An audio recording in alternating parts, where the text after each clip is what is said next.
We're speaking with Todd Graves, who has taken a single focus idea and parlayed it into a chain of almost 100 restaurants. Stay tuned for the next in our series of Leaders with Guts.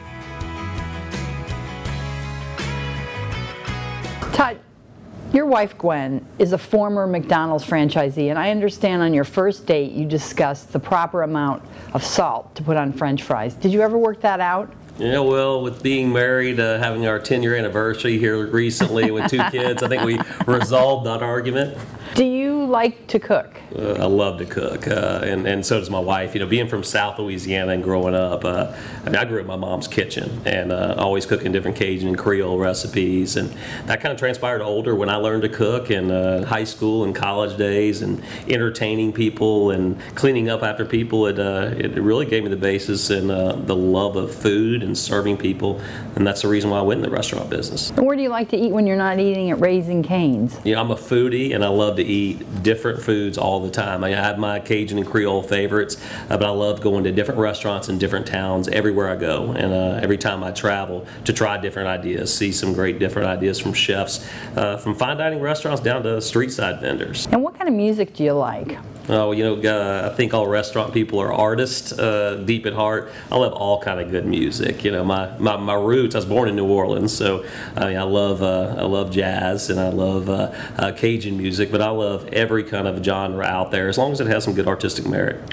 And what about books? Do you like to read business books or do you like novels? You know, I don't really have a lot of time to read right now growing this growing business, but I go to business books when it's something I can really resonate with that I think would be entertaining outside of work. So like the In and Out book, you know, that's an interesting read.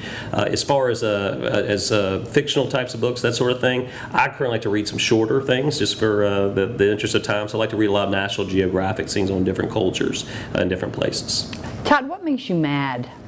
You know, my pet peeve is businesses that claim they're doing well for the community or charitable organizations that are actually trying to sell customers. You know, I think that if you're going to help out a community project or a community group or a charity project, you should go at it and say, hey, how can we really help these people? My pet peeve is going to these different businesses, and I see different restaurants that do it, that say, hey, come out and support us. And rather than say, you know, we'll put a percentage of our proceeds back to this great cause, they say, come in and buy this obscure menu item. Maybe it's some obscure dessert, and we'll give a small percentage of those proceeds back to this great organization. And what that really does, it doesn't raise a lot of money. And I think it's exploiting, saying, hey, we give back to our community when you're really not doing a lot. That's a pet peeve of mine.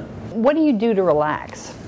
You know, I love to travel. I love to go eat at great restaurants. I love to spend time just me and my wife hanging out. But being a parent of an 8 and a 6-year-old, we stay pretty active.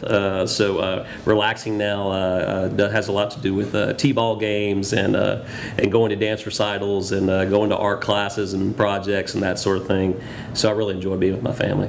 And speaking of your family, your wife was in the restaurant industry. Does she help you with your business? And what about your kids? Do you bring them to the units? You know, having a spouse that's in the restaurant business, was in the restaurant business, it's a great system of support because it has its own set of challenges. You have long hours, you have very demanding schedules, and you have a lot of crew members that work with you, and a lot of customers that you have to please. And she's always been very supportive because she understood the business. You know, when we were first dating, I would pass her in the middle of the night because we'd be getting done with late night at one of our restaurants. She'd be go opening her restaurant in the morning for breakfast, and so we lived a very different schedule than most people would during their dating years, and then when we were early married. It's a very good support when someone understands what your business is.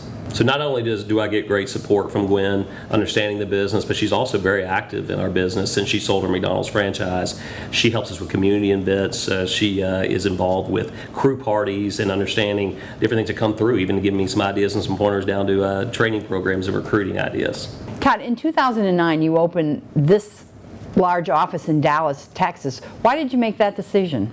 You know, an entrepreneur's biggest challenge of growing a company is how do you scale, right? A lot of entrepreneurs don't scale, and I think in our organization, we had a lot of entrepreneurs in it, very talented people, and a great crew out of Baton Rouge, Louisiana. And as through growing, we wanted to get some great restaurant operators and in every field from from accounting, from marketing, great restaurateurs that have been successful to balance with our young entrepreneurial group. And so I decided to open a restaurant here in headquarters of restaurant companies, Dallas, Texas. I mean, there's more national companies in Dallas and restaurant-related companies than anywhere in the country. So I wanted to open an office up here and blend it with people from Baton Rouge and from Dallas and from around the country. And it's been a fantastic ride. We've gotten people that are aligned with us culturally and operationally. They're fanatics in both those ends, but also bring great experiences from different companies they have to kind of help scale us and get some new ideas. Todd, what kind of athletic activities do you like? Well, I'm an SEC guy, so I'm a diehard football fan. So you'll catch me at just about every LSU Tiger game around the country. Wherever they go, you'll see Todd Graves there. And the national champions, when they're fighting for that, you go to those too? Oh, absolutely. I'm always there, right? What was the best vacation you ever had? I travel a lot. That's what I like to do in my free time. So there's quite a few that are worth mentioning. But I guess my favorite vacation I ever had was when I was in college. I took a summer off and backpacked in Europe. That was just a fantastic trip with 2 friends. And I think my favorite vacation with my family was with my 2 children. They were probably 2 and 4 at this time, and we went down to the Bahamas and just had a great barbecue on a little island. And they ran through the shallow beaches there and collected starfish. That was a great trip. If you had one thing in your life to do over again, what would it be? I don't really think I could say anything that I would do over. There's plenty of things that I wish I wouldn't have done it that way and that I learned from, but that's the point, right, is that you learn and it makes the person you are. So I think if I were to take some things back, then I wouldn't have become the person I was from learning from those mistakes. Who are your mentors? I have a lot of mentors, and they've gone from different stages of my life, and some have passed on now. I think some of my most influential mentors have been the teachers and coaches when I was younger, and then business professionals as I got older. A lot of people, and some of the people that I do business with currently, and some of my franchisees, those friends of mine that are in the business, were great mentors to me. And the reason why they were so effective is that they talked about business success, but business success through how your crew gets treated and the great place to get to work with opportunities, and then their community involvement. And I really learned a lot from them. What inspires you in life? What inspires me is people that do good for other people and work hard to do well for other people. I'm inspired by the nuns that are down in Haiti right now, that they live their whole life selflessly for other people. And it has really helped to shape a lot of things I do in the community, and I think some of the things come out of guilt that I'm not spending 100% of my time helping other people, and it's just not what I am, and I know that I can really help people through doing what I love best, which is the restaurant business, and so involving my crew into things to do into the community. But that's what really inspires me, when I know at times when I start feeling sorry for myself, or I'm working too much, or this is challenging to me, is I think of people that devote their entire life to other people and how hard they work at doing that, and I stop feeling sorry for myself real quick. We've been talking with Todd Graves, CEO of Raising Cane's. Check out the next part of this series as we explore what it takes to be a leader with guts. For Food Channel Pro, I'm Ellen Koteff.